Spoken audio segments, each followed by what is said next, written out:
Vitiligo belum menjadi sorotan utama bagi sejumlah kalangan di Indonesia. Lalu seperti apa dampak penyakit kulit yang ditimbulkan sejauh ini? Informasinya untuk Anda. Sebagian orang tak menyadari perubahan zat warna atau pigmen kulit pada tubuh manusia. Hal ini disebabkan oleh vitiligo yang merupakan penyakit kulit yang menyebabkan hilangnya produksi melanin pada lapisan jangat manusia. Vitiligo berasal dari kata vitellius yang berarti anak sapi dan ditujukan pada kelainan terhadap bercak putih atau hitam pada kulit dengan batas tegas seperti anak sapi. Salma Kiana, seorang penderita vitiligo atau yang biasa disebut vitiligan, menjelaskan kemunculan vitiligo saat ia menjadi mahasiswa kedokteran.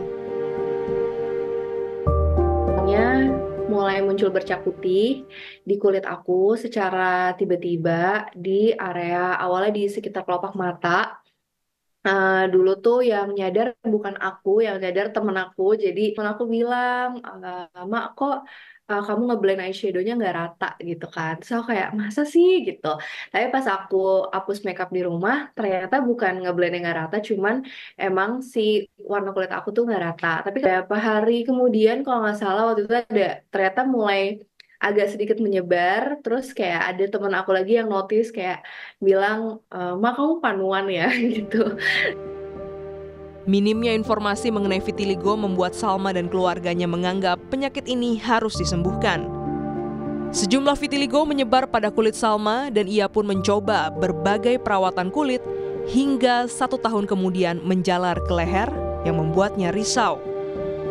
Meski merasa minder, Putri Indonesia DKI Jakarta Favorit 2023 ini juga berupaya mengedukasi lingkungannya agar tidak merasa khawatir terhadap vitiligo. Sebagai vitiligan, Salma menjelaskan vitiligo berdampak pada mental dan tak jarang diskriminasi juga terjadi. Sementara itu, dokter spesialis kulit dan kelamin Rumah Sakit Pondok Indah, Benny Nelson menjelaskan kecil kemungkinan seseorang terpapar vitiligo. Meski demikian, vitiligo tak memandang usia dan juga jenis kelamin. Penelitian mengatakan bahwa populasi dunia itu sekitar 0,5-2% populasi dunia. Dan ini memang ditegakkan juga penelitian di Indonesia juga mendapatkan angka 1,5%, walaupun penelitiannya hanya di Surabaya waktu kemarin itu. Dan kalau ditanya faktor-faktor apa saja sih yang bisa mempengaruhi seseorang bisa terkena dari vitiligo ini, mungkin juga multifaktorial. Artinya banyak faktor yang dapat menyebabkan vitiligo ini sendiri. Salah satu contohnya misalnya faktor genetik. Artinya jika seorang dari keluarganya ada, tentunya punya kemungkinan lebih besar seseorang itu terkena vitiligo. Selain faktor genetik, juga terdapat faktor autoimunitas.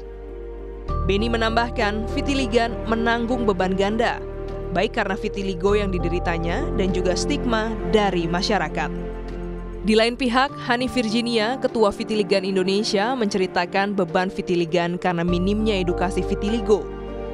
Ini masyarakat Indonesia belum mengerti benar tentang vitiligo gitu loh, dan kemampuan kami dalam mengedukasi juga belum menyeluruh karena masih dalam kelompok kecil. Karena diskriminasi yang kami terima tidak bisa dianggap ringan gitu, dan ada beberapa kasus yang memberikan dampak depresi berat, contohnya sampai ada yang sampai bunuh diri. Tekanan hingga depresi yang menyebabkan kematian akibat vitiligo tak bisa dianggap remeh. Beban ganda yang ditanggung vitiligan juga belum mendapat perhatian dari pemerintah. Menurut Hani, pengobatan vitiligo belum ditanggung BPJS Kesehatan. Jadi lebih tertutup, hilangnya kepercayaan diriku. Aku kan seorang singer. Aku tidak bisa menjadi diriku sendiri. Aku harus tutup corak vitiligoku pada saat aku kerja. Itu saya masih 7 tahun dan vitiligo ini muncul secara tiba-tiba. Untuk penyebab pastinya dokter belum bisa memastikan karena ada beberapa faktor yang membuat saya memiliki vitiligo ini. Vitiligo ini membawa dampak besar bagi saya karena semenjak penyebarannya semakin meluas, saya menjadi kurang percaya diri untuk bergaul. Bahkan saya sempat takut untuk bertemu orang baru. Tapi makin lama semakin minder, apalagi karena semakin banyak yang nanya, terus semakin insecure ketika beberapa spot itu timbul di muka saya yang menyebabkan muka saya tampak lebih belepotan. Vitiligo adalah penyakit kulit, tak menular tapi menerima itu sulit. Vitiligan tetap berkelut, lalu siapa yang akan mengurai benang kusut? Glenis Oktania, Kompas TV, Jakarta.